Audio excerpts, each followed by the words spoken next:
What's up, everybody? It's J and J with Justin and Jordan.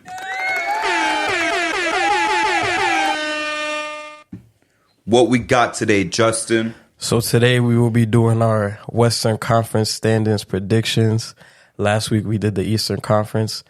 We pretty much agreed on everything, but I think today we're going to have some disagreement. This is the interesting one. I mean, historically speaking, especially in our lifetime, the West is unpredictable. It's the Wild West.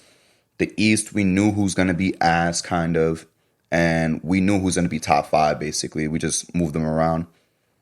This is one where some people might hate my list and like yours. Some people might like your list and hate, and you know how it is, bro. But it's like someone could have a completely different list from us.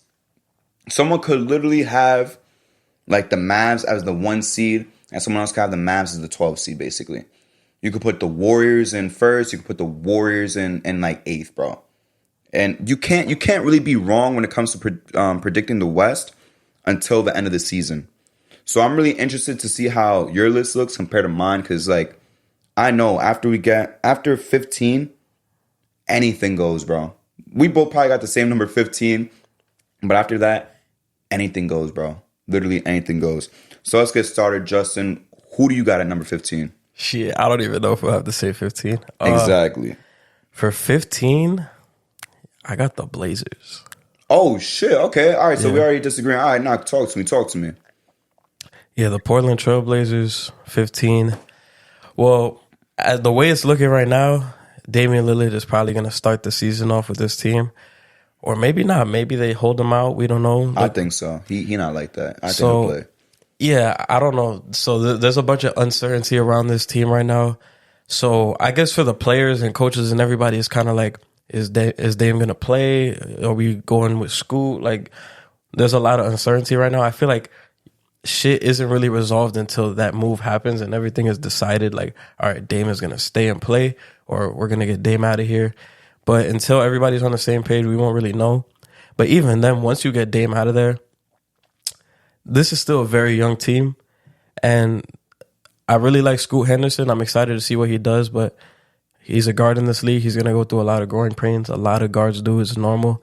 Shaedon Sharpe, year 2, he's going to have an expanded role. And then Anthony Simons, you got a 2-guard backcourt that's kind of small. So we already know kind of the recipe for that. And then Jeremy Grant's coming back on that big-ass deal.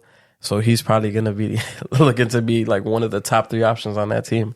So I think this is just going to be like what are we going to get from Sharpe and Scoot together?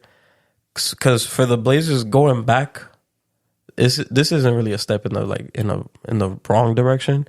You're in the start of your rebuild after 11 years with Dame. Yeah. So I wouldn't look at this as like a bad thing for like Blazers fans. This is like a step in the right direction. Is it going to be a fun team though?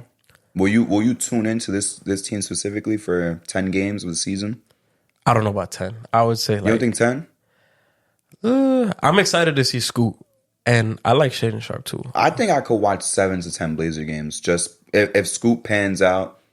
And you still got Simons and Sharpe. I'll watch some games. I could watch 7 to 10 games. I mean, and I was watching Kings games when they was asked, because I like De'Aaron Fox. I was watching 10 to 12 Kings games. If I could watch 10 to 12 Kings games, I think I could watch like 7 Blazer games. Automatically, the 2 games against the Spurs, and then the 2 games against the Hornets, and then the 2 games against the Rockets. Don't forget this too. Just because we're fans, 2 against the Knicks. 2 against the automatically. Knicks. So that's already like 8 right there. Yeah. So I could watch 8 to 10. Yeah. Yeah, it's fair. I know what you're talking about with the Blazers, but I actually got the Rockets 15. It's not a big conspiracy like for me to say that shit. It's not controversial. It's a growing team. And they should aim to be the 15 seed as an organization just to get more higher picks. But you got Amen Thompson, you got Cam Whitmore, Dylan Brooks, Fred. You still got Jalen Green, Şengün. I'm very excited to see Şengün. Şengün might actually be one of my top 5 favorite young players in the NBA right now. He's tough as fuck. He might be top 3 for me. Like the only guys I might like more than him that I've seen already play might be Cade Cunningham, and who else? Nah, it might just be Cade Cunningham. Like, I love watching Sengun play. He's a really fun watch. This team's really not going to be that good, though, obviously speaking, but 15 is kind of where I got them jotted down. I don't know how many games they won last season, but I'll check. I think they'll probably get to like 25 games. They'll win like 25 games. I don't know if that's a step up or step down. They probably win like 22, some shit like that. But yeah, I'm confident that the Rockets are going to be the worst team in the West. Will they be the worst team in the NBA? No, maybe second worst because the Wizards are going to be really fucking bad. But for right now, unless like Amen just goes crazy or Cam goes crazy, there's a 15 seed to me right now. The Rockets last year won 22 games. All right, so 25, low key is an upgrade. It's a step in the right direction, but I think one more pick, and I didn't even say I didn't even talk about Jabari, bro. I don't know what we're gonna expect from him. There's gonna be a lot of talent there, a lot of young talent. I'm curious to see how it goes. It's like the same thing with the Thunder. You have so much young talent. I don't know how it's gonna go though. I don't know how it's gonna work out, but they'll most likely figure something out, and they'll figure out which young guys they got to move. No, yeah. I flirted with the possibility of Houston finishing last in the West, but I was like, adding Fred, and then you have all these like talented young guys on the team. I'm like, I don't know if they'll be dead last. They're gonna be bad, but I don't think they're gonna be like dead last in the West. But moving on to 14, this is where I have the Rockets, Which is fair. Yeah. Like, this is fair. Whatever. Yeah, I got the Rockets here at 14. Everything you said. They're bringing in Ime Udoka, defensive-minded coach. Can't wait to see what they do, especially with. I don't think Amen Thompson's going to start right away. They're probably going to have Fred VanVleet started, but I'm excited to see what Amen does. Especially, he played one game in summer league, but him and Scoot were competing. That's another good point you bring up. How is Fred going to feel when Amen inevitably takes his spot? Because Fred got this bag, and I'm sure he wants to be like the main guy or one of the main guys. And he understands the situation he came into. He signed with his team after they got Amen. He signed to his team knowing that there's a lot of really good young guards and a lot of really good young players. So how is he going to feel when Amen inevitably takes a spot? I don't think he's going to really take it too fair, you know? And you can't run Fred, Amen, Jalen Green all together at the same time. I wouldn't advise it. So how do you think he's going to take that? Because I think Fred, deservedly so, has an ego because he's gotten this far, especially with his journey. But how do you think he's going to take that if Amen takes his spot? I mean, I feel like he kind of. I'm not saying he's thinking it's going to happen, but in the back of his mind is probably there. Like, and he signed a 2-year deal. Yeah. So realistically, it's like that first year is kind of just we're feeling everything out. Amen's developing still, and then he's probably thinking maybe year 2 is when things are going to change. I don't think Amen's going to take his spot like right away. Of course not. You know how shit goes with analytics and shit. Maybe once they see all the data with Amen on the floor versus Fred, they might make a change or something like that. But even with Fred coming off the bench, that's still not a bad thing to have because you don't really have to worry about the responsibilities of having to guard all the top guards in the West every night, having to be the facilitator. Like, that's like a big responsibility that Fred is going to be asked to do because you're going to be playing with guys like Jalen Green who wants the ball. Şengün's a playmaker. He's going to need his touches too. He needs to play make. They need to let him play make. Jabari Smith wants his touches too. So like, I don't know. And I don't really look at Fred as like a fucking like a super playmaker like that. I kind of just see him as like an undersized combo guard. And I think Amen excels very well at being a playmaker. And he's 6'7". So he's going to be asked to defend like the toughest guards every night. And we all know toughest wing players. The toughest wing players too. And Fred, we know he's like 6 foot on a good day probably.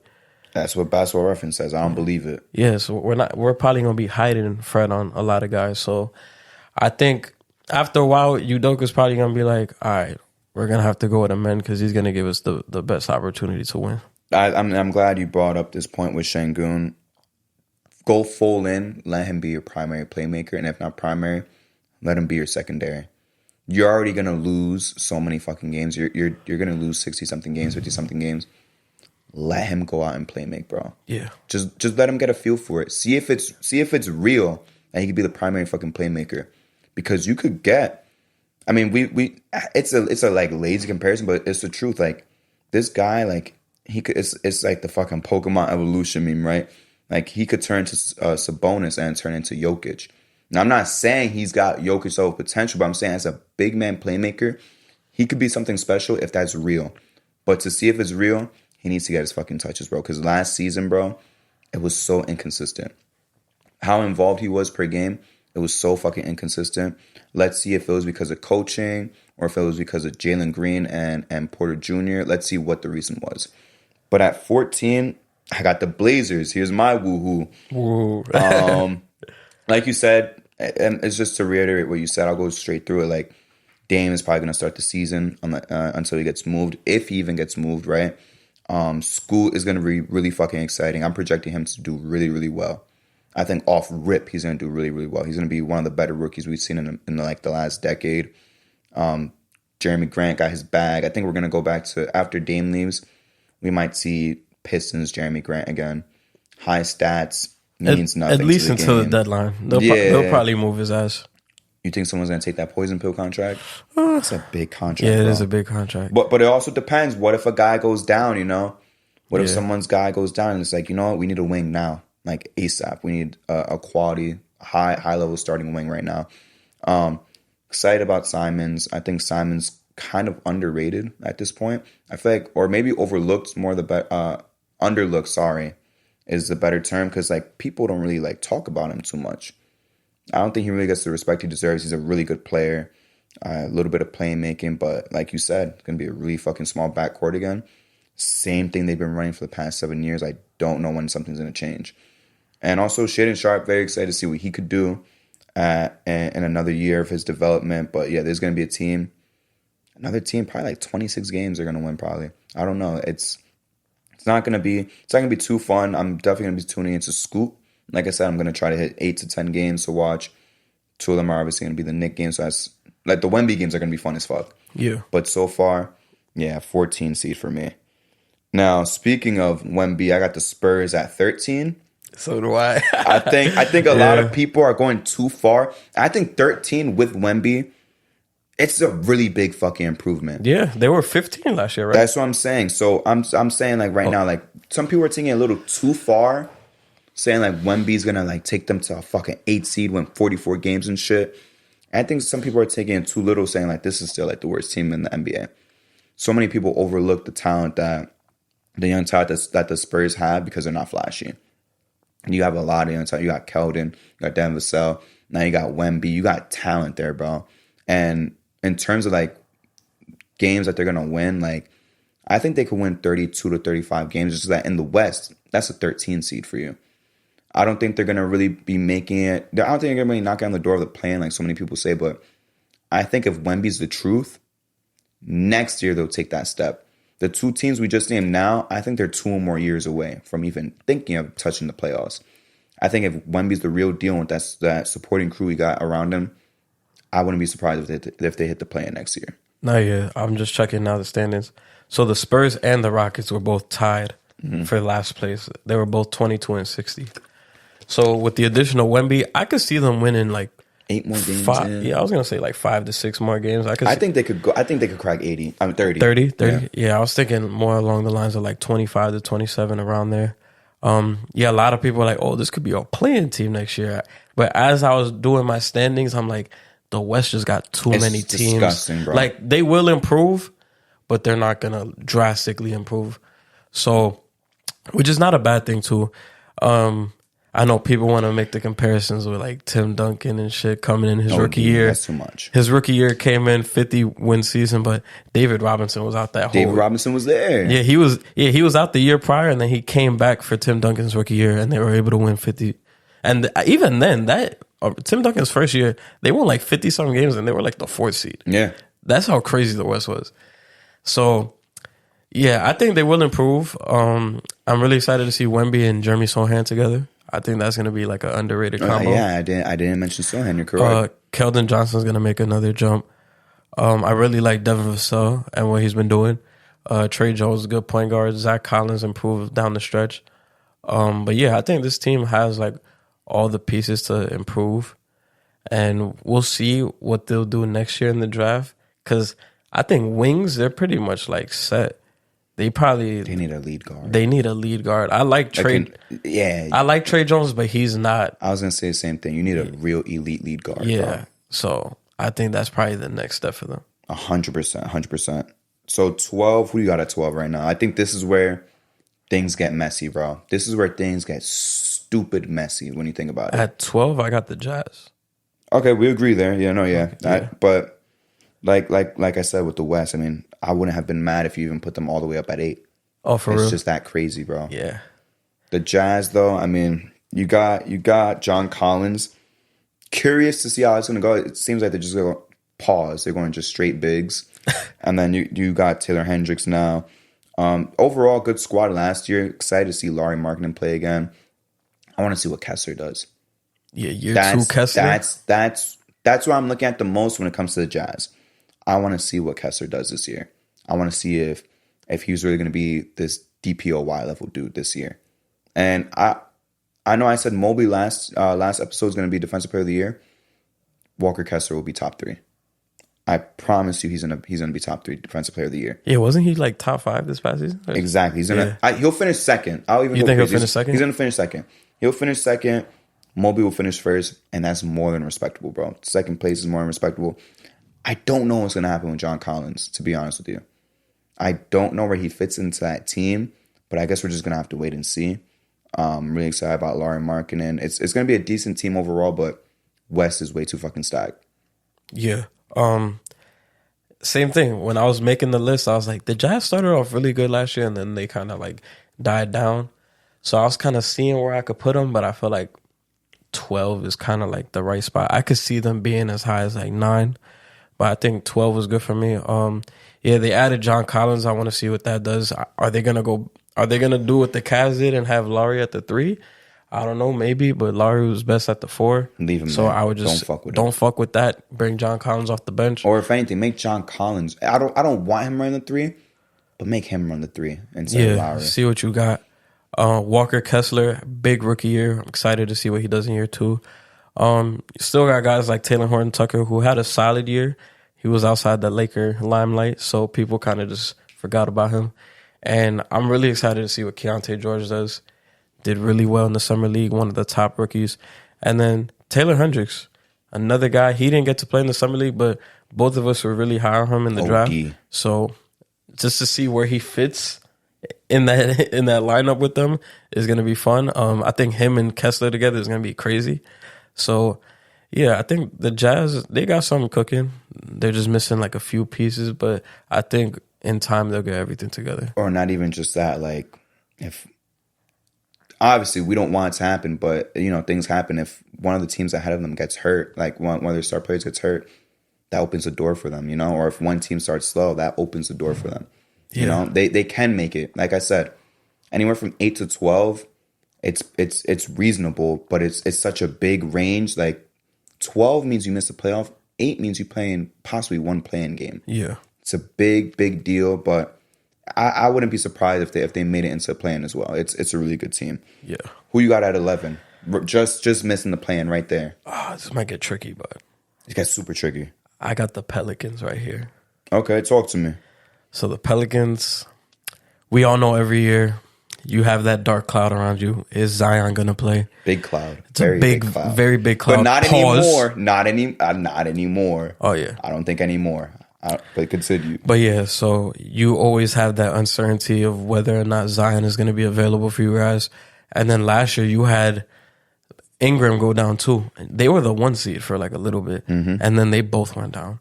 So at this point, it's kind of just like Zion prove us wrong and play. Because right now, I'm already assuming that he's going to miss like 50 games. So that's already in my head. So this, to me, is like prove us wrong. Like play 60 games. Like play 65 games. And then Ingram, this team is still good enough. Like even without Zion, they could still like hold shit together. But like without Zion and just Ingram and CJ and the rest of the guys, I feel like this team is still this team is still a playing team, like without Zion.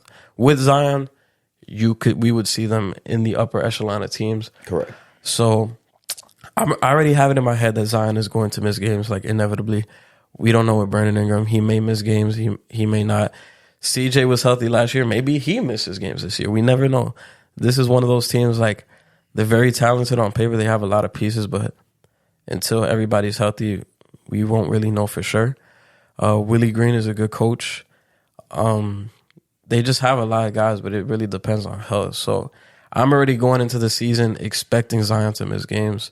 So with that, I think 11 is the spot. If he does play a lot more than we expect, but they still go a majority of the season without him, and they have Brandon Ingram healthy for most of the season, this team could be a playing team, so like anywhere between 9 and 10, maybe 8. Yeah. So I think this is kind of like the ballpark for them. 11, unfortunately, because one of my favorite players plays for them, the T-Wolves will miss the play-in. Now, shit. I'm a really big fan of Ant-Man, but this team is just not it, bro. I need one of the bigs to leave. One of the bigs has to get moved. I honestly don't care which one, to be honest. I wouldn't say one's more untouchable than the other. You got to either move Cat or you got to move Gobert. Yeah. You can't keep running that 2 big man lineup. Like, my nigga, it's not 1999. We're done with the 2 bigs in the same lineup, bro. We don't need that shit. But yeah, Ant-Man's gonna do his thing. I think if this team was good, he could be like a dark horse MVP candidate, but I don't got them doing too much, bro, to be honest with you. They're gonna unfortunately miss. I think it was Pat Bev said recently too, like, Ant-Man might leave one day. Not soon, not anytime soon, but he's big money, bro. And unfortunately, like, unless the T-Wolves put a really good, compatible team around him, he's not gonna want to stay. You got to put a fucking good team around him, and this 2 big man bullshit, it's not gonna work out. But I'm excited to watch Ant-Man. Yeah, I made a face like you was crazy, but I only got the Timberwolves like 1 spot. So like, I looked at my list again. I'm like, oh wait, I only got them like 1 spot. So segueing, you got the Grizzlies at 10. No, not the Grizzlies. My fault. Timberwolves. Timberwolves. Yeah, I'm sorry. Yeah, I got the Timberwolves at 10. Yeah. Okay. Yeah. So they're literally the last playing spot. Okay. Which I think they could do, because this past season they were the 8th seed. I believe so. Yeah. Yeah, and then they lost that 1 game to the Lakers, and then they still got in. Yeah. So yeah, basically the same thing, except this time around, well, they played 2 playing games last year just because they lost the first one. So exactly, it'll be the same thing. They'll have to win 2 games to get into the playoffs. So yeah, I got the Timberwolves at 10. I guess maybe we'll see now what a full season with Cat and Gobert is like, because Cat missed a shit ton of games last year. But I'm really, really, really hyped for the Ant-Man season that is about to come up, because in FIBA he's been cooking. He's cooking. I think he's gonna average 28 a game this year. Yeah, but it's only so much he could do when the team is just like very lackluster. But that's nothing though, because talking about FIBA, Cat is cooking in FIBA too. Yeah, but it's just his 25 points, 11 rebounds a game, like, it don't move me. It's because like, Cat, it doesn't like really lead to much. You feel me? Cat is like the guy playing for DR, because like he's not playing with any other NBA players. I completely understand, but what I'm saying, like, no matter what, that's going to translate, because historically there's like a 23 to 25 point per game guy, 10 to 12 rebounds a game, and he's going to do it again this year. But it's just like, that should be feeling weak. Like, it doesn't amount to wins because of his lack of defense.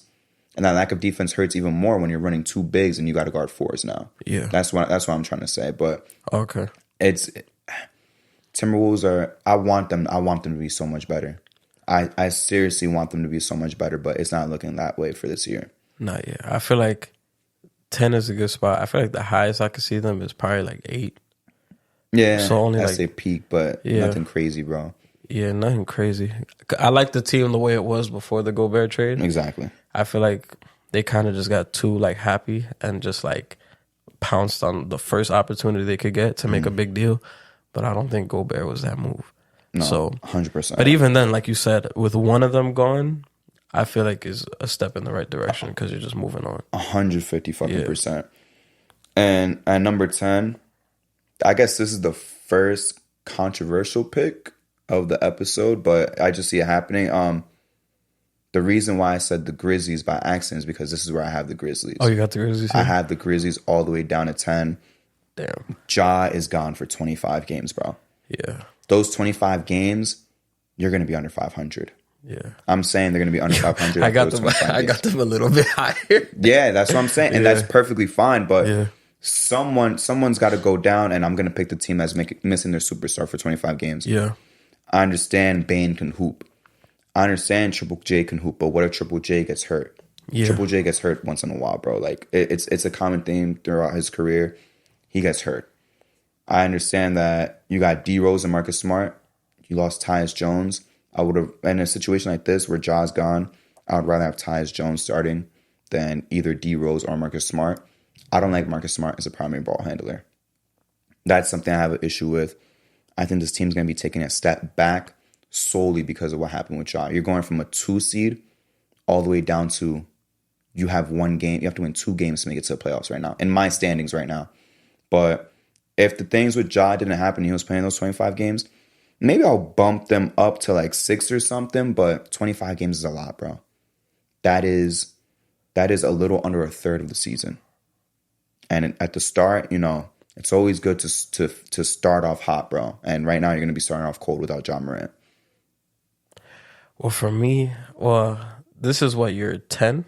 Yeah, I'm number 10. We're moving on to number 9 right now. Yeah, because I have the Grizzlies a little bit higher, so like I'll wait a little bit to talk about them. 100%. Yeah. For me at 9, I got the Dallas Mavericks. Okay. Talk to me right now. Talk to me about the Mavs. All right, so the Mavericks, last year they missed the playoffs completely. They finished at 11. So going through this list, I'm like... On purpose, by the way, to fuck us out of a purpose, pick. yeah. On purpose. On purpose, yeah. I remember, they did some foolery. That was some bullshit. They played Luka for what, 1 quarter, and then set him.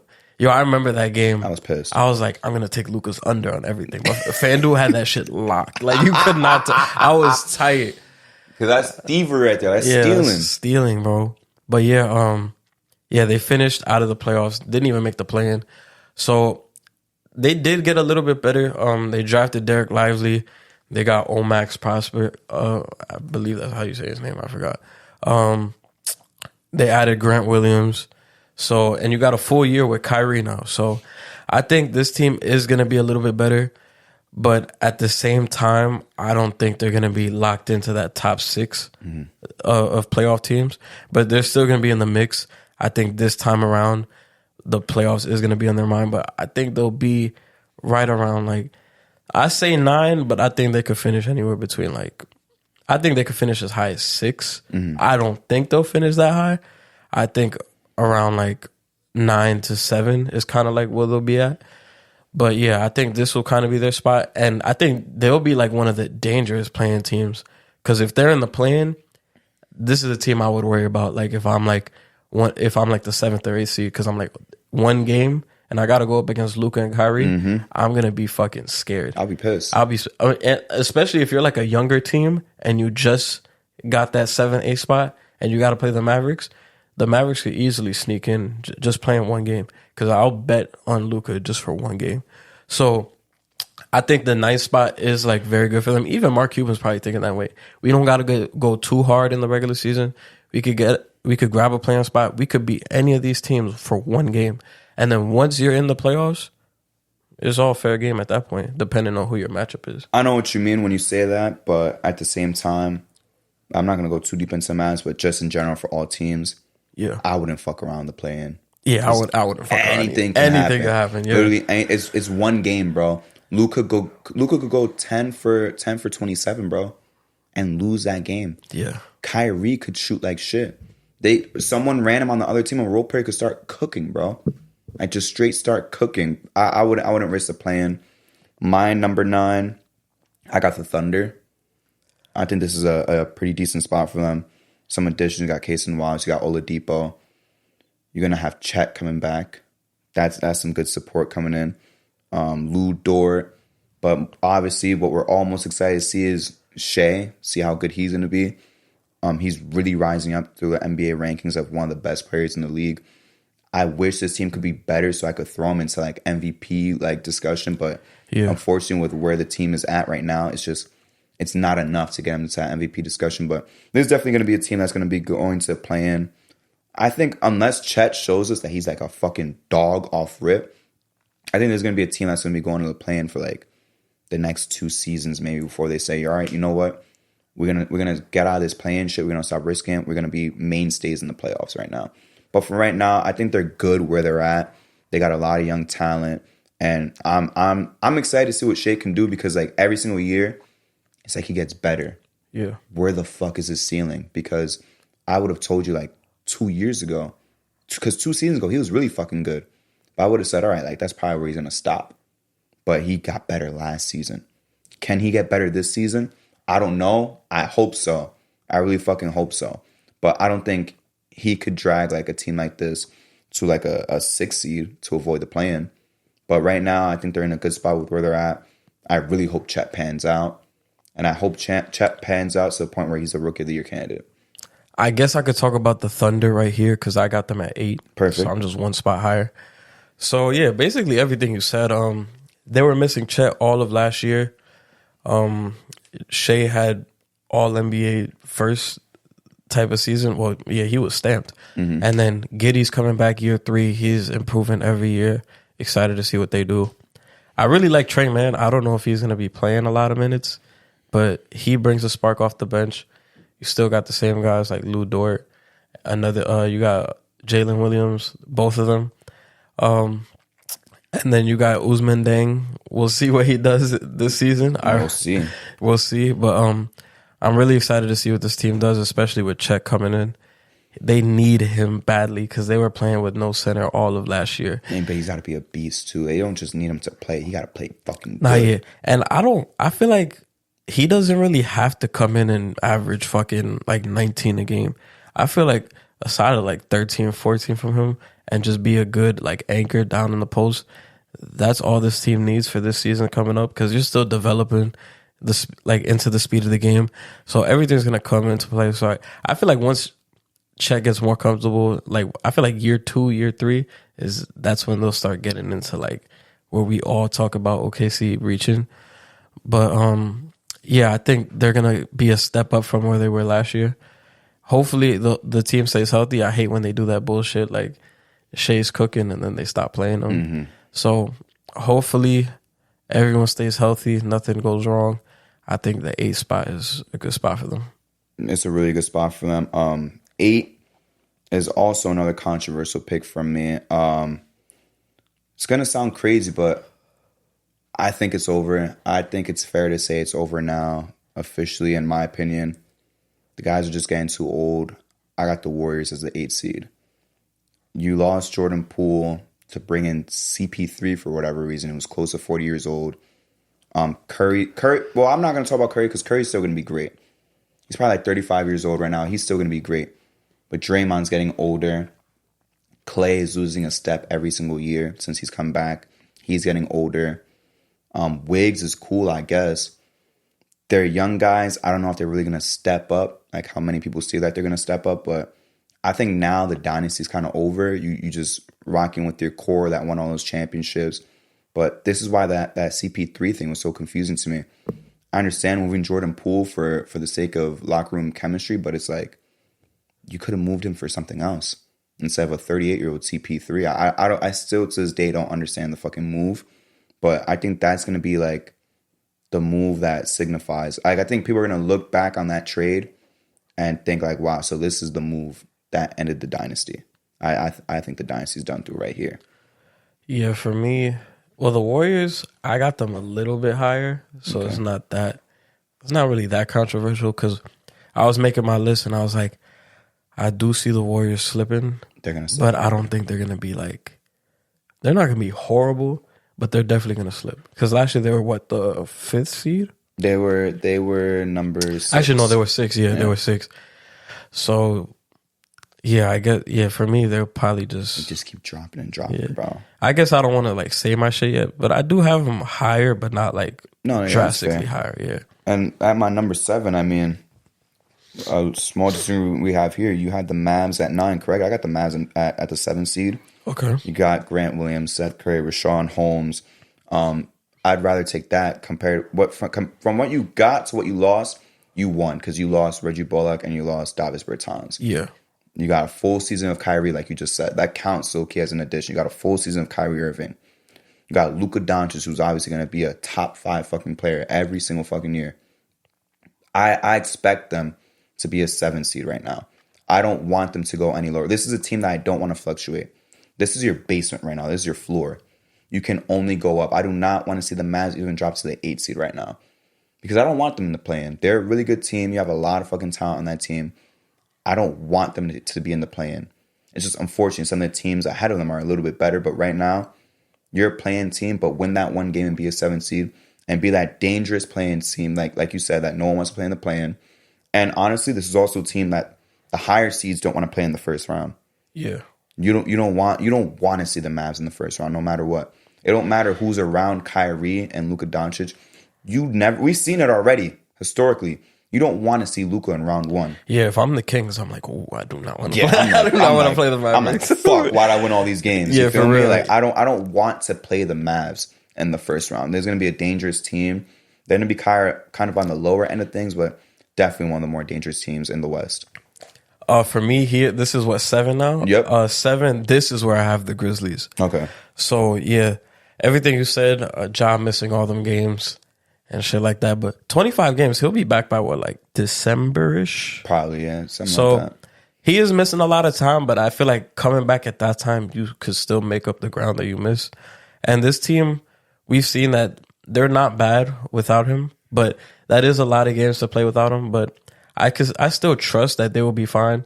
We know that Jaren Jackson is a little bit of injury prone, but hopefully, I mean, we see both sides. Maybe he does get hurt, maybe he doesn't. Yeah.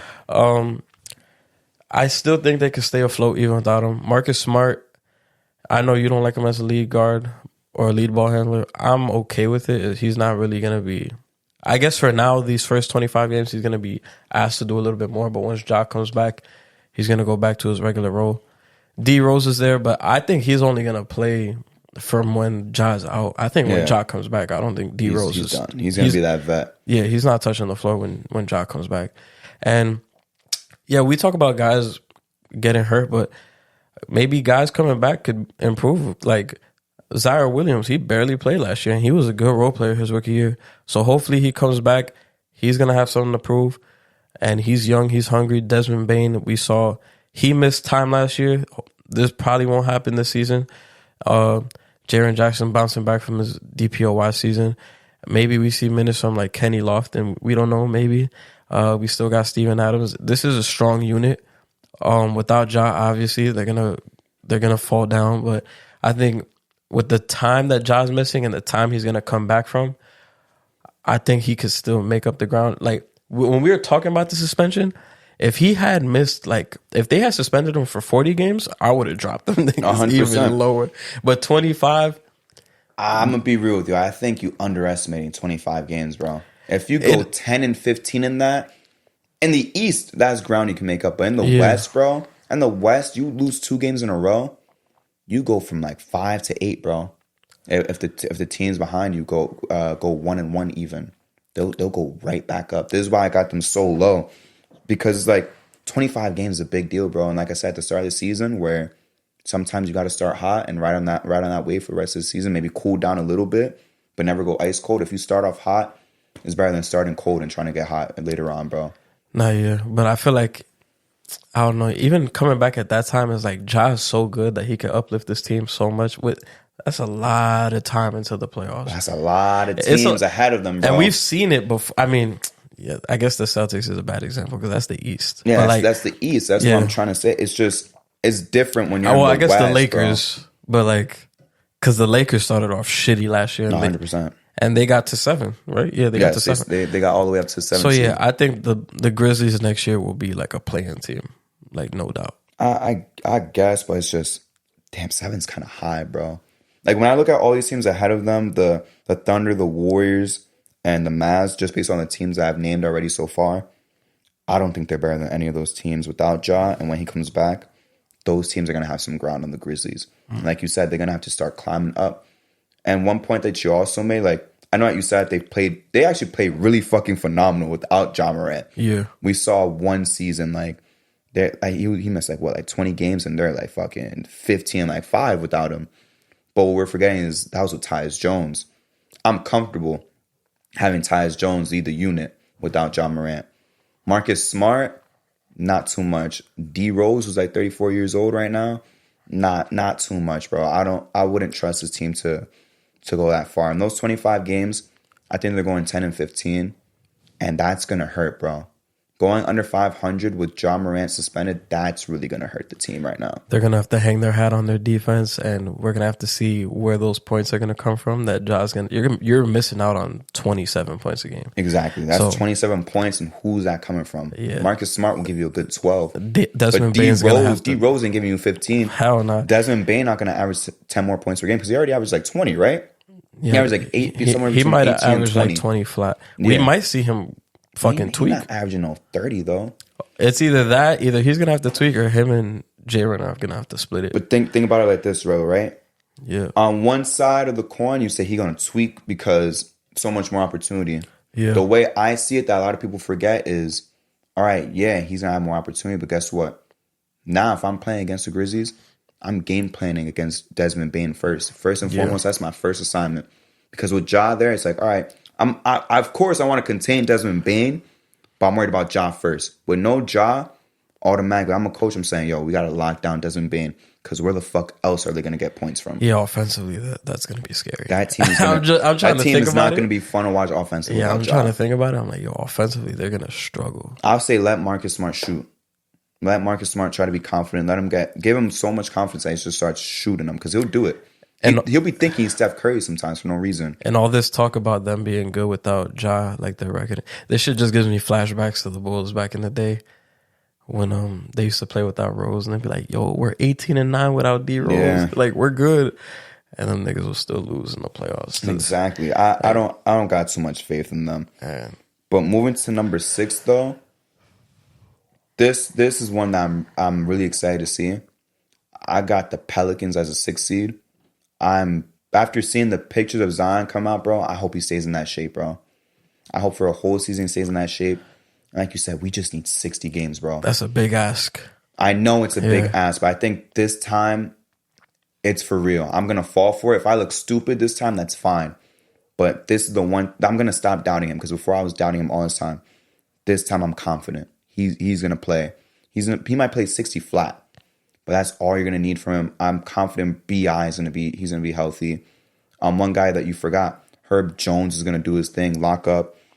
Alvarado's gonna fucking lock up. CJ McCollum's gonna be able to give you that 18. And when Zion goes down, if Zion does go down for 22 games, that 18 turns into 21, 22 points per game, bro. Trey Murphy. Jonas Valanciunas, bro. This is low-key a squad that I'm hype about if Zion plays. If he plays 60 games, bro, lock them in for a playoff mainstay, bro. Yeah. For a couple of years. Let him stay in that shape. We need him in that shape. This is going to be a guy. There's a guy that's a superstar. He was supposed to be the face of the league, bro. And if he's playing like how he was before, 27, 9-4, 9-5, some shit like that, with some defense, I'm very confident he could be in the MVP talks right now. Yeah. He could finish top 7 MVP voting if he's healthy.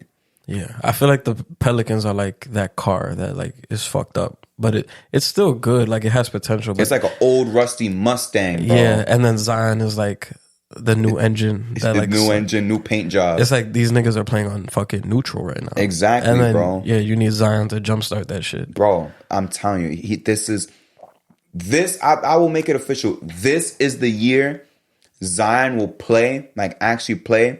He's going to play 60 plus games. He will be top 7 MVP voting. I'm telling you right now. This is going to be a team that's going to go to the playoffs. Fuck the play-in. They're going to the playoffs the real way. They don't got to play. They will be a top 6 team with a healthy Zion. I promise you. You heard it here, folks. Who you got at 6? Then? At 6, this is where I have the Golden State Warriors. That's cool. So no progression, basically, no regression. Same spot. I feel like, it's kind of really hard for me to see them go lower, but I also had trouble putting them higher because the Chris Paul move to me is still like, what the fuck was that? It's just that bad. But regular season wise, I don't think they're going to struggle like immensely. I think they'll still be fine. They'll still get their wins and shit. So I think 6 is like the spot for them. they're gonna be locked into the playoffs. Steph Curry, don't really have to say much. He's gonna do what he does. It's gonna be interesting to see if is Chris Paul gonna start. Is he gonna come off the bench? I feel like it'd be better if he came off the bench. Please do not run Curry.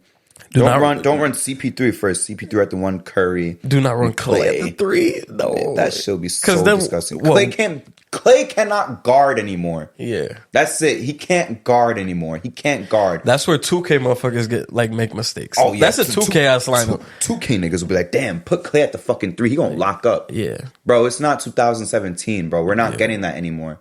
And then that means Wiggs moves down to the 4 and Draymond at the 5. I do not want to see that shit.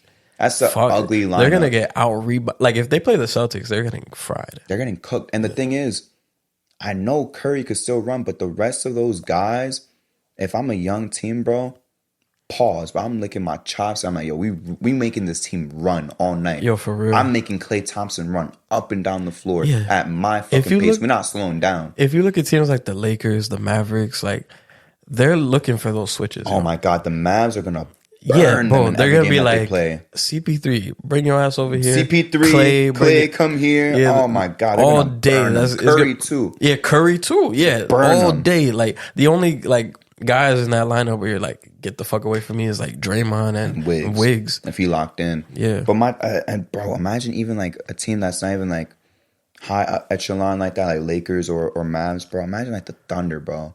Yeah, all young guys, dude. All young guys that could barely drink alcohol, barely go to the strip club. They ain't making them run, bro. They are gonna make that team run. Wasn't it?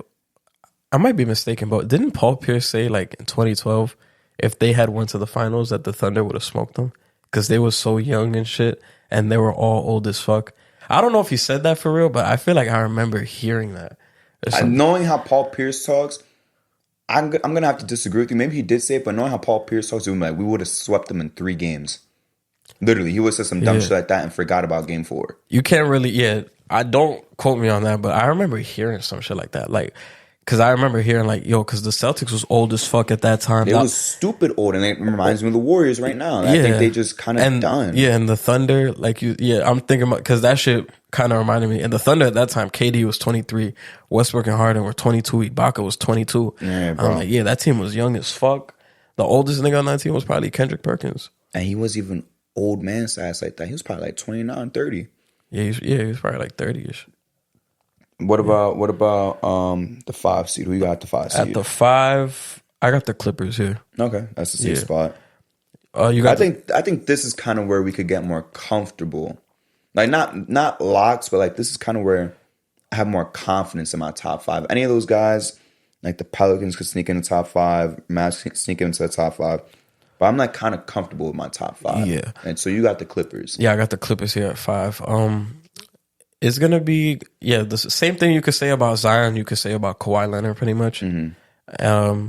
He's probably going to miss games, like it's a guarantee. Paul George has been missing more games every year now, but you get a full season with Westbrook because last year you got him after the deadline, and when they did get him, they went on like a fucking 4 or 5 game losing streak. But then after that, they started to figure it out. They actually meshed very well together. So when those guys miss time, I think Westbrook is still talented enough to like lift these guys up. And you still got Norman Powell. He's a guy who could just go off for like 30, 40, like just randomly. 100%. So you could afford to miss these guys, but you don't really want to. But I don't think Paul George is going to miss as many games as he did last year. Kawhi is still like up in the air. He may miss this amount of games. He may not. But I'm already in my head counting he's going to miss 40-something games. Like, that's just how it's going to be. So, I think, because last year they finished where, like... Oh, the Clippers? Yeah. 4 or 5. Because they were in that match against the Suns. So I think like, they were number 5. So, like, around the same as last year. Because, I think they could... I guess, they could finish 4. But I think they're going to miss some guys inevitably. And Westbrook is an Iron Man. He plays most of the season. So, But I got to ask you one thing. I'm sorry to cut you off. But do you move him up if they get Harden? Does his team get better? I feel like yes and no. But like it also depends. What are you giving up? And it's I don't know. Whatever's logical. I mean, this is why I don't like Harden and the Clippers, because like, what does Philly get out of it that's worthwhile? But I don't know, if you were just to make up a package that doesn't touch any of the three guys they got right now. Like, Okay, so hypothetically, a lineup Norman of Westbrook. Powell leaves. Okay, so hypothetically, a lineup of Westbrook, Harden, Paul George, Kawhi, and let's say Zubac at the I 5. say the Sixers don't take him yet. I think this. I don't know. I feel like they might go down because I They feel get worse. because James Harden at this point, he's a better lead guard to me than Westbrook. 100%. So you're gonna have Westbrook going back to his Laker role where he's just like out there. So you're gonna have the ball in James Harden's hands a lot, just facilitating and giving the ball to Kawhi and Paul George. And then even then, on some possessions where like Kawhi is going to work or Paul George is in his ISO shit, what the fuck are the other two doing? Because James Harden, like, he's not known to be an off-ball mover. No, definitely not. Like, so he's just gonna be standing there. And Westbrook, same thing. Like, he cuts at times, I guess, but like, we don't really see it. Like James Harden, we see it like during the honeymoon stages. Like we saw it in Philly. Like when he first got there, he was cutting to the basket, moving without the ball. But then after a Back to while, his own ways. yeah, he goes back to his own ways. So I think just for that reason, I think they'll go down. I think if it's Harden there and not Westbrook, maybe they'll actually with Harden there and not Westbrook, I think they'll probably just be around the same. Yeah. I don't think they go up. I don't really think they go I'll down be real, I think drastically. they go up a little bit. If you take out Westbrook, but if you add Harden, I don't think they get better or worse. Yeah. Because, again, it's guaranteed either Kawhi or PG goes down for 20-plus games. Yeah. Or even both of them. And maybe we'll just see. I understand that was 4 years ago. They're much older now. Maybe we see that Rockets team up of Westbrook and Harden, flourish again. It's possible. I understand they're much older now, but it's possible, bro. While they're down, that they're like, all right, we getting our numbers up while we got that. I guess for that aspect, if you're thinking like for like the insurance of like these guys are gonna go down, like Paul George and Kawhi, then yeah, it's almost guaranteed. Yeah, basically. it's a positive in that sense. But like when everybody's healthy, it's gonna suck. It's gonna suck. It's gonna be fucking ass. But yeah, when those two guys miss games, it'll be fun. Like it's good insurance. But when everybody's healthy, it's gonna suck. Like it's a lot. And even then, it's like you're banking on them getting hurt, which will most likely happen. So you're playing a certain way, you get used to that, but then they come back and then you're going back and forth playing different ways. So it's just a lot of shit to adjust with. And knowing James Harden, all that switching of the system, he's gonna be like, oh, I liked it this way more, I liked it that way. And even he gets hurt sometime soon. Now at this point, at this point he gets hurt a lot more. So it's like, it's just don't even fuck with it at this point. No, I feel like just stay with what you have, just keep building on what you have. Yeah, my number 5. They're going down a little bit, but this is still good for them. I got the Kings. Not too many crazy additions. I understand you got Chris Duarte, you got Nerlens Noel, but this is a team where I'm glad they didn't change too much shit. They still got Alex Len? Maybe.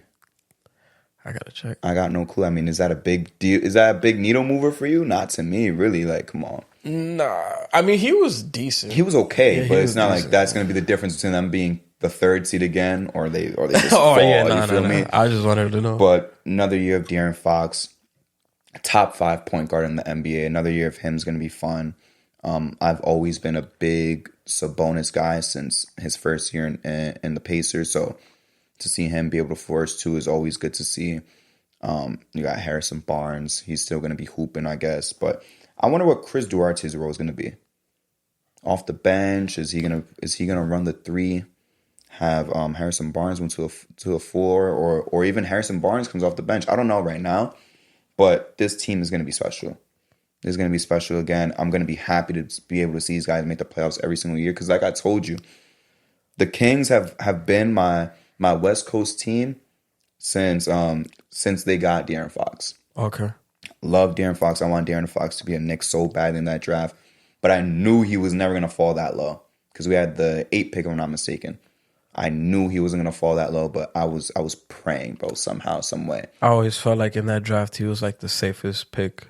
He was going to be a dog. Yeah. And remember, people said he had the worst rookie year like of all time statistically, which is why I don't give a fuck about analytics real? like that. Yes. Damn. Like in terms of like efficiency and shit, and I remember Garland was up there too. His rookie. yeah, him and Garland. Like when I say, I'm not talking like Anthony Bennett, obviously, because the nigga averaged like 6 points. Like, I'm talking about like guys that like actually getting their shots up and shit. Like guys that's really getting a lot of burn. Like you said, Darius Garland and him were said to have some of the worst rookie of the year campaigns of all time. It's like I don't give a fuck about that shit. I knew De'Aaron Fox was gonna be this good, bro. I didn't know his shit was that bad. Like it was terrible. Because I guess eye test wise, I watched a lot of Lonzo's rookie year, and that shit was rough. That shit was rough. It was rough. It was rough, 100%. But like De'Aaron, I guess they both just need to cut their hair. That's what it was. Nah, yeah. When Lonzo cut his hair, he started playing way better. But that rookie year, bro, that first like 2 months was bad, bro. I'm just happy to say now, like I remember every year saying like, oh, they snubbing De'Aaron Fox, and I'm just happy. Like I think there is a lot of good guards in the West right now, but I think I could confidently say he's gonna be safe. He's gonna be a safe All-Star pick at this point in his career. He's gonna be a safe All-NBA pick type of guy. He's a top 5 point guard in the NBA. People need to realize that right now more than ever. And he's gonna prove it again. He's gonna prove like, look, I'm not a one-hit wonder, bro.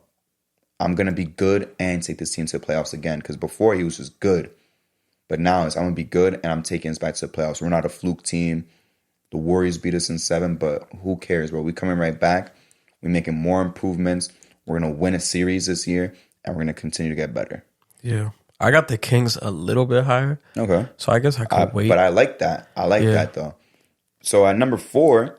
Wait, we're at 5 right now? Yeah, that was my number 5. 5? Who do I... Okay. Yeah, my number 4 is actually the Clippers. Okay. And in my note standings right here, I said may get James Harden because they had no notable additions, but... Yeah. With or without Harden, that's why I asked you, do they get better or worse? I think they just stay the same, bro. I think they'll be a 4 seed no matter what. I think right now, with how my standings look, like I would take the Kings over them in the playoff series. Confidently. Over the Clippers? Yes. I'll take the Kings over the Clippers in the playoff series. I think the Clippers are just plateauing right now at this point in their time. They're not getting better. They've just been getting worse and worse every single year. Yeah. But I can't even fight you on that because, like, even if they are fully healthy, we could see fucking like Kawhi gets hurt in game 4. Like, yeah, because we saw it last year. Like he was cooking in the playoffs, and he fucking went down. Even against the Jazz, was it against against the Jazz? I think it was. In round 2, he went down. Yeah, they took down Luka. I think the second time they took down Luka in 7. The first time it was in 6. They took down Luka. They went against the Jazz. He went down. He went down in like game 3, I think. Game 3, game 4. So I'm like, and he was cooking. Yeah, he was cooking, but he's getting older. Yeah. PG's getting older. You know me, I never have no real type of faith in PG, but Westbrook, when it comes to Westbrook, not to say like it was like a fluky run, but don't expect what he did for the Clippers and what he did in the playoffs to be who he is for 82 games. Yeah. I don't think he's going to be able to maintain that pace. He'll still be good, but he's not. Prime Russ is not back like a lot of people are saying. Prime Russ is not back. He'll be good, but this team is not going. It's not going anywhere. They're not progressing. They're the 4 seed right now so far on my list. Things could change. They could be worse. They could be worse. I don't see them getting better though than top 4. They won't be the 3 seed because the 3 teams I got ahead of them, confident that they will be better. For me at 4, this is where I got the Lakers. Okay. Yeah, so the Lakers for me. The biggest improvement is they'll be getting their whole second half of the season roster for the whole year. And we saw how good they were to end the season and going into the playoffs. None of us, if you asked me during the trade deadline if they was going to go to the WCF, I would have thought you was on crack. So. Wait, but when the playoffs started, when we were talking about, I think I said it on an episode. I said if they win the play-in, I think they could go that far. And I said they could even win a ring. Nah, but for me, when we started... But you're talking about the deadline day itself? Yeah. But I wouldn't say they're going to the Western Conference. But even then, like when we started this pod and the playoffs just started, bro, I had the Grizzlies beating them in the series. I had the Lakers. Yeah. I remember. I said they could go. I said they could go to the finals. Yeah. I wasn't really... Until like once they beat the Grizzlies, I was like, all right, this team could go like Yeah, respect. So, yeah, respect LeBron. Yeah, Respect LeBron. I had the Grizzlies winning that series, but now you have a whole season with your team back, and we see Austin Reeves and FIBA doing his thing. You guys brought him. That was like the key guy you had to bring back. Him and Rui you brought back, and D'Lo. So just keeping this team young, and you still got LeBron and AD. We know LeBron's getting up there, year 21. But we know what to expect from him. Hopefully AD still brings that defensive intensity we saw from him in the playoffs, because he was on a different level. And you brought in some key guys like Gabe Vincent. You brought in. I really like that addition for them. That. Yeah, I really like that addition for them. Torian Prince, that's a good pickup for them. 3-and-D guy. You're taking a chance on Cam Reddish. Jackson Hayes as well. Jackson Hayes as well. So I really like what they're doing with this team. And if you wanted to, you could package D'Lo and Rui. You could get something at the deadline. You could. You could get Kyrie, but get Kyrie is crazy. I think that's too far. You could get him. I think that's too far. No, they really could get him if they wanted to. But I think that's a little I don't know if too they far. want to fuck with what they got going. I don't even think Mark Cuban wants the Lakers to win, so I don't think he would even do it. Yeah, probably not. But yeah, I'm excited for what the Lakers can do. I don't think they're gonna be. I mean, when I was first making my list, I'm like, yo, I think the Lakers could be like the 2 seed. But I didn't put them. Nothing wrong with that. But I didn't put them that high just for the sole fact that like LeBron's gonna miss games, Anthony Davis is gonna miss games. So if hypothetically something happens where they're both missing games at the same time, I don't know how good this team will be without them two. Obviously, with one of them gone, I think this team is good enough where they can still stay afloat. So I'm gonna have them at the 4 seed. They'll be stamped in, and they get home court advantage. And maybe if our standings are correct, we get the Battle of LA in round 1. Oh God. So we need that shit to happen. 4 years. Nah, we don't need that. No, we don't need it, but bro. I want to see it. Happen. 3 years ago and 4 years ago, yes.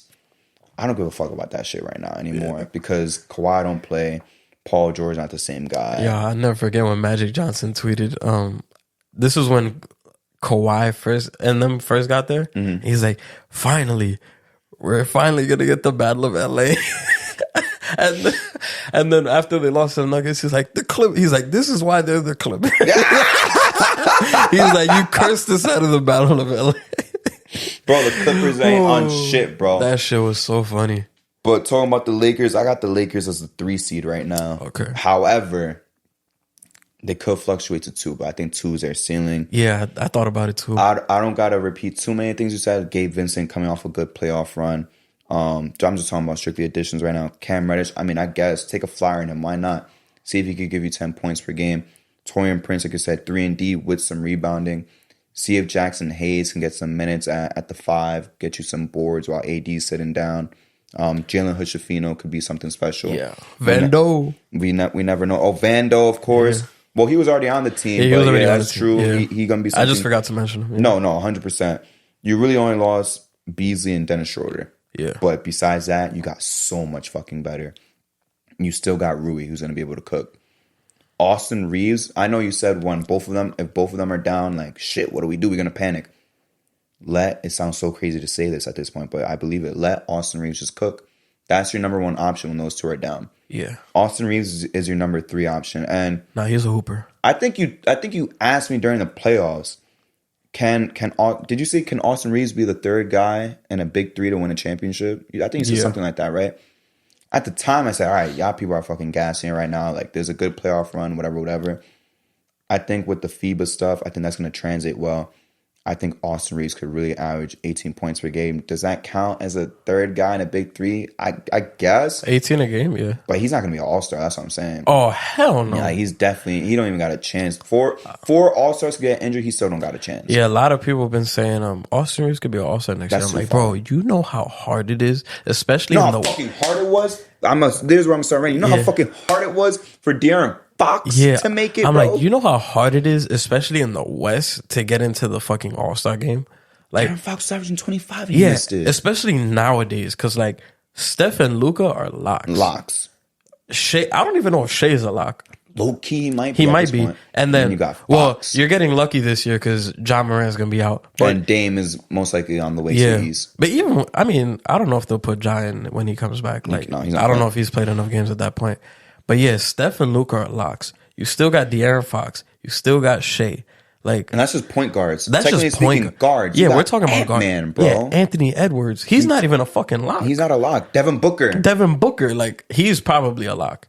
Now you're adding Bradley Beal to the mix too, bro. If he starts cooking, that's going to cause an issue. You just named like 10 guards. And how many guard spots are there? 5? Yeah, isn't it what, 2 starters? Is it 2 On the bench? bench, and then And wild then just cards. wild card, yeah.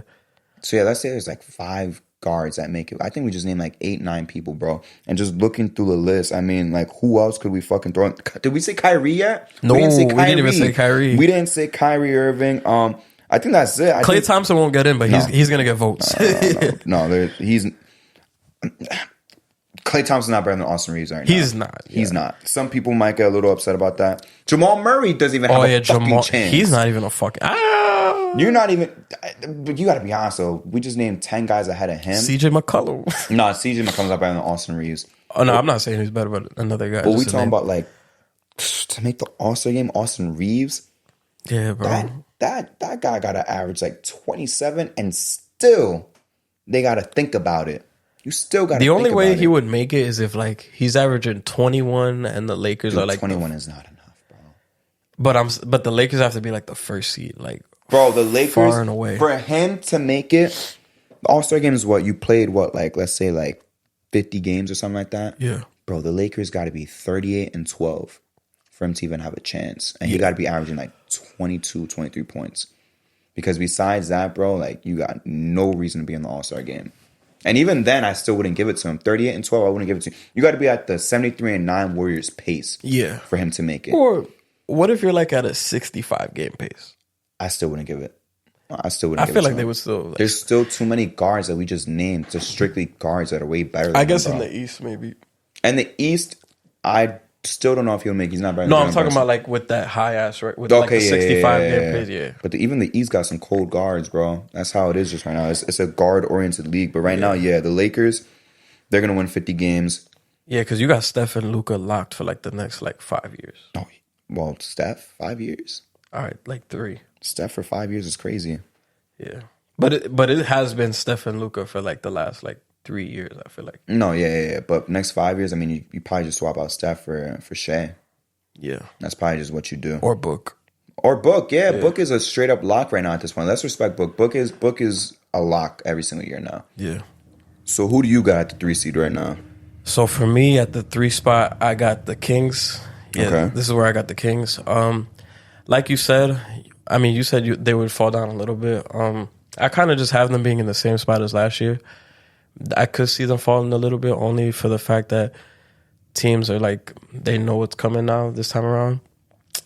But still, the way this team was playing last year was crazy, and they know what they have to improve on. And seeing that step from Fox, it was a really big thing. I still don't think he's done improving. I still think he's going to have more ways to go. Sabonis had a big year last year. Excited to see what he does to respond to last year. And this team overall is really good. Harrison Barnes, I really like. Trey Lyles was good for them. I really like Kevin Huerter. The addition of Chris Duarte is going to be interesting to see, but I feel like a bench role would be good for him, coming off the bench and giving them that spark. But Mike Brown got these boys playing, an exciting team to watch. They're the most fun team to me. I was last year. I was watching a lot of Kings games. Wait, you know who neither of us just mentioned right now? Because I was checking to see if Alex Len is still there. By the way, he is. Malik Monk? No, not even Malik Monk. None of us said Keegan Murray. Oh, yeah. Yo, we're bugging. None of us said Keegan Murray at all. We're bugging. And I just remember because I said, what's Duarte going to do? He's going to be at the 3 and Harrison Barnes at the 4. We disrespected Keegan Murray. Keegan Murray is going to come back on some bullshit. He's gonna be hooping. He's gonna be hoop. I remember I picked him up in fantasy last year. He's gonna be hooping, bro. Yeah, I promise. He's gonna be hooping. Big year 2 for him because he was. And yeah, like you said though, also Malik Monk and Kevin Huerter. Yeah, Malik Monk. Malik Monk had games where I'm like, that motherfucker is like the guy. Like, Yeah, so, like, he'd be looking like if you sit someone down who's never played never watched basketball, they see Malik Monk go off, like, damn, he could fucking hoop. He's the best guy on the team. there was some nights where like you would think that he's the second best player on the team. Kentucky, bro. I think my favorite game of last year was that Clippers game. He's a dog. When they went to what? They went to like 3-4 overtimes. I think they went to 3. Bro, that game was crazy. He's a dog, bro. He's a fucking dog. That game was fucking. I don't know. I would always find myself watching Kings games late night. So but last year when I said I'm gonna watch a Kings game, you're like, who the fuck says that? yeah, I was like, who I the told fuck's you. watching? And the look, and that Kings? was their first game of the season. And look what happened. Yeah. They lit the beam every single fucking night. Nah, they were really fun to watch. They kind of remind me of the Lions, but Respect Jared Goff. but they're better than the Lions. I guess I think, I feel like the Lions are like the equivalent to the Kings. you're gonna say that until the Lions win 12 games this year. But it's different though. I only say that just because like the offense is so exciting. So fucking power, But I can't guarantee that the Lions are gonna make the playoffs. That's fine. That's fine. We'll see, bro. We'll see. But the 2 spot, or you still got to give your 3. No, the 2 right now, I got the Suns. Yeah. So of course, I also got you the got Suns. Bradley Beal. That's the main one. Yeah. We talked about. All right, we're worried about who's gonna back them up. I mean, I guess you got Bol, Utah, Eric Gordon. Sorry, that's a pretty good group of guys to surround your town with. I think you need a little bit more.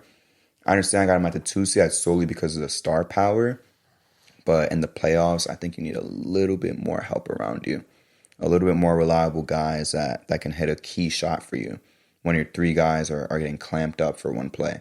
You know what I'm saying? So I think they're going to be a really good team right now. Maybe cap out 56 wins. I hope KD doesn't go down again. That's my main worry. I know Beal and D-Book are going to be healthy. I really hope KD doesn't miss a lot of games. I'm predicting he will load manage though, but only once they're confident, like, all right, we got the 2 seed on lock. Yeah. But the Suns, dangerous team this year. I think they're going to cause a lot of teams a lot of problems, bro. Yeah. That offense is going to be scary. You got some help right now. I'm not even going to say Ayton. I'm going to agree with you. I'm not even going to mention DeAndre Ayton. Another NBA player fucking with a porn star. That's a whole nother discussion, but I'm not even going to talk about Ayton no more when it comes to talking about the Suns. I'm just talking about the big 3 and the help around them. I don't give a fuck about no DeAndre Ayton right now. Now, I also got the Suns at the 2 seed. The questions with this team to me really come in the playoffs because that's when shit is gonna get real. That's what they're planning for, bro. Yeah. But regular season wise, this team is gonna get wins. Like you said, they got Bol now. They got Eric Gordon. Who was the other person you said? Eric Gordon, Bol, and Utah. Oh yeah, Utah Watanabe. That's a good pickup. He's and a they very also good got pickup. He fuck with KD. they also got Keita Bates Diop. I like that signing for them. He's a good pickup. So there's gonna be a lot of questions. Maybe they'll answer them during the regular season, but I will be paying more attention to the Suns during the playoffs because that's when the real questions are gonna come. But regular season wise, this team is gonna get their wins. We all talk about is KD's gonna miss games, this or that. But even if he does miss games, I think they're still good enough to win without him. Hopefully he doesn't miss like a shit ton of games. I feel like if he plays 60 to 65, I feel like even then that's valid. Because He got to play 65, bro. I feel like 65 is like. But one of the questions I do have is like, aren't they running Book? No, they're running Bradley Beal at the point, right? I would prefer to have Point Book. Point Book has more experience than Point Bradley. Yeah, I'd rather have Point Book. Don't do that Point Bradley shit. We'll see. I think this team is going to be, they're going to rack up their wins. This is the time where you have to like get adjusted to playing together. Everybody's getting used to their roles and shit. DeAndre Ayton, he's going to be the 4th option, but like, I feel like you're sending a sign at this point, like, we're making shit. We don't know how much easier we have to make it for you. Cause like, you had Chris Paul and you to feed you, and you still weren't content. Now you have 3 guys that are scorers, bucket getters. You don't even have to worry about getting buckets. This, I don't know. He wants his touches and shit. He's most likely not gonna get That's that what I'm confused with this about. team. What does he value, bro, as a player? Does he value winning a championship? Does he value getting his touches? Does he value just getting paid? what the fuck does he want? I don't know what he wants, to be honest with I you. guess he wants to win, but he wants to feel like he's a part of the shit. Do you think he wants to be the guy? Because remember, he came out the number one pick. Comparisons to David Robinson. This was supposed to be Shaq and Kobe, him and Booker. Now it's kind of like he's fading out the limelight a lot, bro. I don't think he wants to be the guy. You don't think he wants to be the guy? Nah. I don't think he has like the persona of being the guy. You could. Like, I understand what you mean. Like when people say players don't love the game, he's one of the guys that they say don't love the game of basketball. But when I say like the guy, it's not like he has to be the guy for the Suns. Like I'm pretty sure like he'll be happy being the guy for like the fucking Hornets or something. You know what I'm saying? Like I feel like he wants to be the guy on his terms. I think he wants to win, but he wants to not have to like sacrifice like the shit that he had to do in order to do that. So you want him to win on his terms? Because Okay. I guess in his head, he's probably like, yo, I was the number one pick. That's what I'm Why saying. the fuck do I have to sacrifice all Yeah. this shit? Like, I was here. Like, I was the guy in high school. I was the guy in college. I don't think he's like, oh, I'm like Shaq. Like, I'm that type. But I think he wants to contribute on his own terms and win. Like, I guess it's different when, yeah, you are winning games, but like, bro, I went from averaging 19 to averaging fucking 12. Like, it's a difference. So, And he not getting his touches, bro. I know Yeah. you said they got all these scorers that should make him feel better, like he's not gonna get buckets. yeah. I think he wants to get buckets, bro. And if you complaining with CP3 about not getting enough touches, not getting enough buckets, bro, you're not touching the fucking ball. But I my feel nigga. like you're not touching the ball. But I feel like he would only think like that because he's young. I feel like once he's older, like once a player gets older, they don't give a fuck. Like we see DeAndre Jordan now. He's like, bro, I'm on the Nuggets. I don't give a fuck. I don't play, but I got a ring. Dwight Howard. Bro, Dwight Howard wanted to be the guy for so long. And then he went to the Lakers. He said, fuck it, I'll come off the bench. There were some series he didn't even fucking play. To be fair, though, Dwight deserved to be the guy. Dwight was a top 3 NBA player at one point in time. But it's like Aiton's never reached those heights, and maybe he feels like you bring all these guys, and I never reached those heights because you guys are bringing in KD, you guys are bringing in CP3, you guys are bringing in Bradley Beal. Y'all not letting me shine. Maybe he feels like that. I'm going to be honest with you. I'm just guessing. I don't know what he wants. You said that he wants to win on his own terms. I think he wants to be the guy on his own terms, even if it doesn't produce winning. At the end of the day, bro, we both don't know. None of us are right because he's a weird player. We don't know what's going on with him mentally because he complains about one thing and he complains about another. I don't get it. Like, you're complaining about not getting touches, but you have Chris Paul spoon feeding you. What the fuck else do you need? That is a good point though, because he only got 2 seasons without Chris Paul where he could kind of like figure shit out. I think so, yeah. And like that second year, he missed 25 games for the PEDs. Yeah, and then steroids.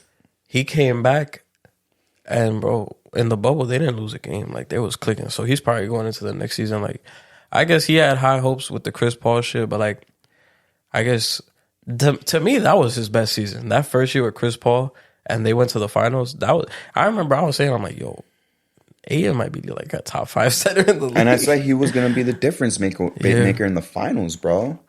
But like, yeah, you got cooked by Giannis.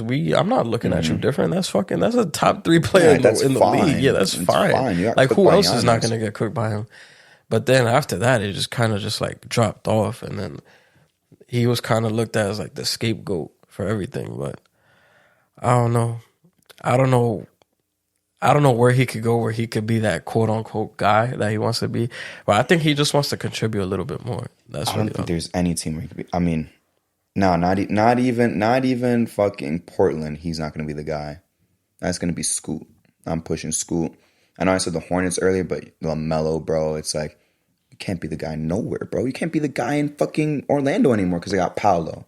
Yeah. You can't be the guy nowhere at this point in time. And he's still like a really good player too. He's cool. I think that's all there is. So he's cool, but he needed to figure out what he's gonna bitch about. He can't bitch about 2 things that clash against each other. You feel me? He's another guy where you're like, damn man, if you play like this all the time, you'd be fucking nice. Yes. But then he just doesn't. He has do the it. potential. And out of college, bro, He was so nice out of college, bro. I really thought, I was like, this is gonna be a top 5 center every single year.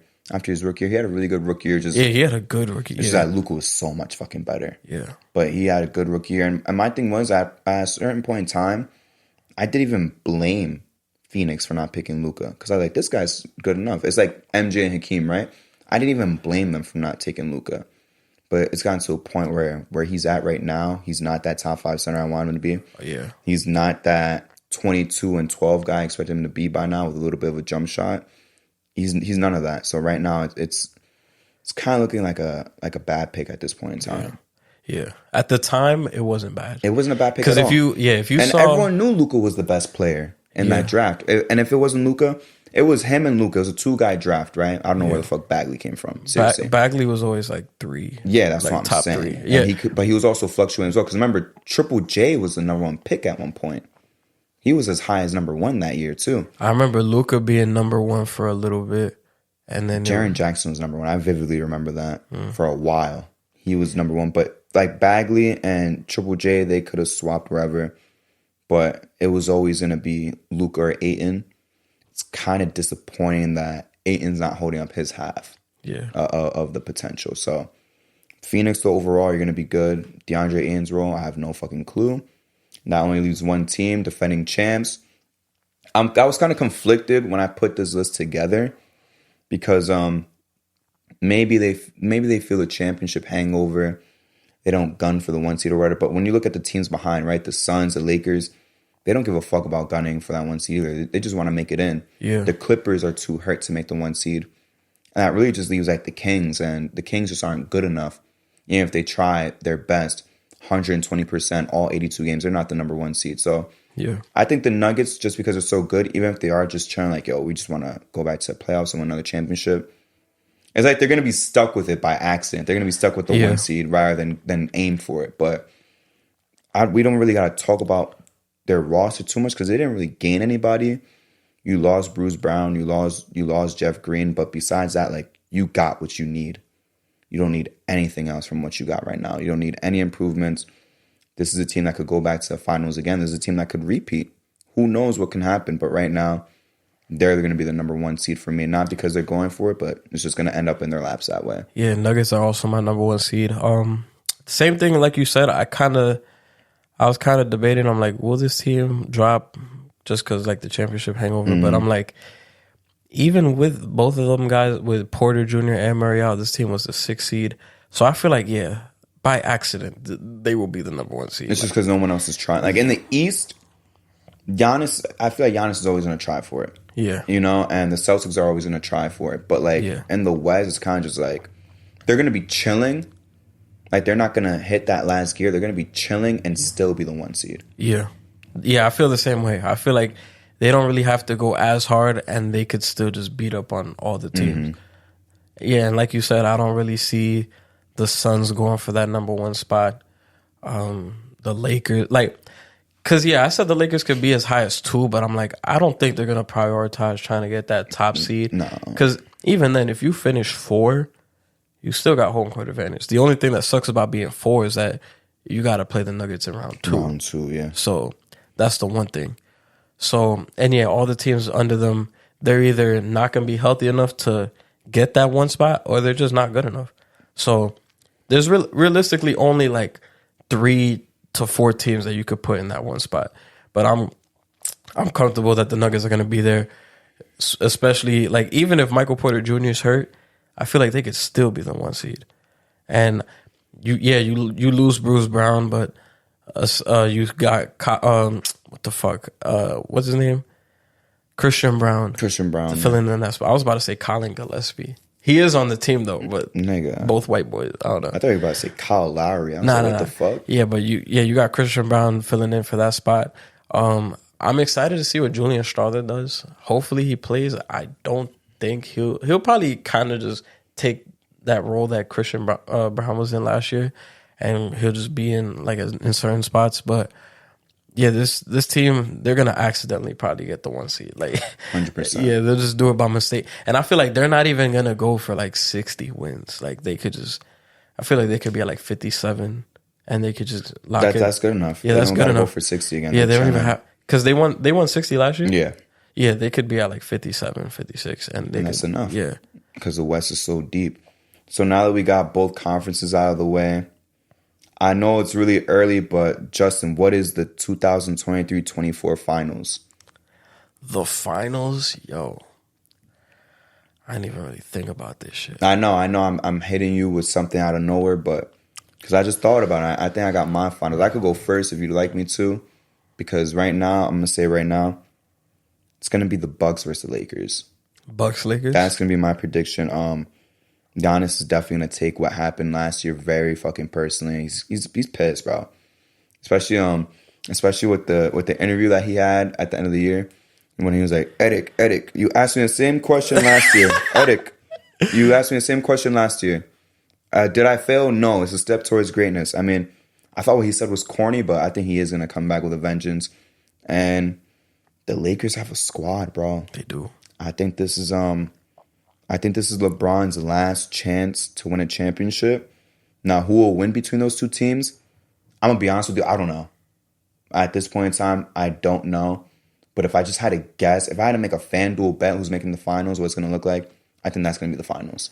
Yeah, from the East, I kind of debated between Celtics and Bucks. That's the main one, yeah. But I would lean more towards the Bucks just because, yeah, like you said, I think Giannis is going to come back on some bullshit. Chris Middleton, hopefully, is fully healthy for the whole year. That'll be a really big boost for them. And, yeah, I think they should go back to the finals. Because they were my pick last year to go to the finals, but Giannis got hurt off rip. And then Chris Middleton was in and out the lineup all year. So hopefully that shit does not happen. And from the West, man, it's hard to pick against the Nuggets, man. It's really hard. I would love, that's a final I really want to see. It's hard to pick against them. But I'm going to be real with you. Like, I really want to see Bucks versus Lakers. That would be a freaking... Well, right now it'll still be cool. But I really wanted that in the 2021 season where the Bucks won, the Lakers got cooked by the Suns, because the way I saw it, I was like, damn. Like, imagine this, the changing of the torch, LeBron to Giannis as the face of the league. Yeah. But then fucking Jokic just comes out of nowhere. And that's another finals that would be cool to watch, Nuggets versus Bucks. I feel like that finals would be way more fun, though. But, like... European versus European, bro. Yeah.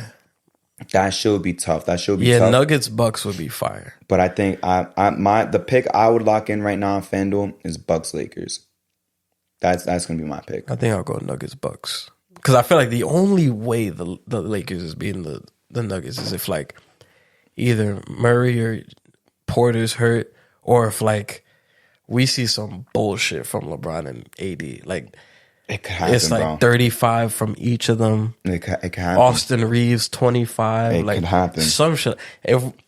If we see some shit like that, kudos to the Lakers. I'll be like, hell yeah. I'm like, that shit. Especially if you beat them fully healthy doing that shit. I'll be like, an exciting fucking finals. Like if they did that for the conference finals last season, that should have been so hype, bro. It was so disappointing. That was a close sweep too. It is a close sweep, but at the end of the day, when you look back at it, you got 4-0'd. Yeah, you got 4-0. Close or not. It reminds me of that Cavs Pacers series. I think it was 2017 that they swept the Pacers, but it was close. But at the end of the day, bro, it's 4-0. You look back in the history books, it's 4-0.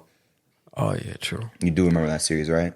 I do, but I don't remember it being that close. I remember game one was close. CJ Miles took the game with a shot, and then PG got tight. I remember game 2 being a blowout. I remember game 3, the Pacers were up by a lot. Yeah, that and was the when Cavs came back. They came back and they beat them. I think game 4 was close as well. It was really just one blowout. I don't remember game 4 at all. But this I just remember game 1 and game 3. This was going to be an exciting. Every NBA season to an extent is exciting. Besides the KD Warrior years, all those every 2 years? season is basically exciting because we don't fucking know what's going to happen. Yeah, will it be Jokic comes back for a repeat? Is Giannis coming for revenge?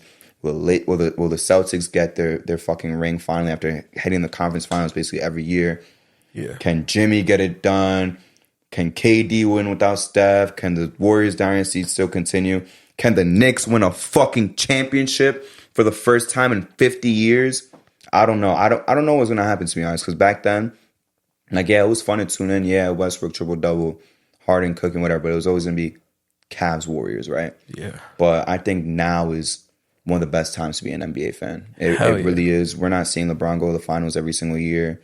we don't know what comes out of it. And we got so many young stars. The All-Star game, you can't predict who's gonna be in the All-Star game anymore. Yeah. It's gonna be a fun season though. Yeah. But with that, guys, I'm gonna let Justin handle the housekeeping like always. Talk to the camera, bro. Yep, guys, if you guys are listening on audio, please give us a like, give us 5 stars. If you're watching on YouTube, please like, please subscribe. If you guys are on TikTok, follow us at the J&J Podcast. It's going up every time. We got daily uploads. If you're on Instagram, follow us at the JJ Podcast 1. That's how it be. We got other clips for y'all in there. But yeah, that's all the stuff for you guys. Thank you guys for showing love. Bro. That wraps it up for J&J for the day. We will see y'all next time. Peace.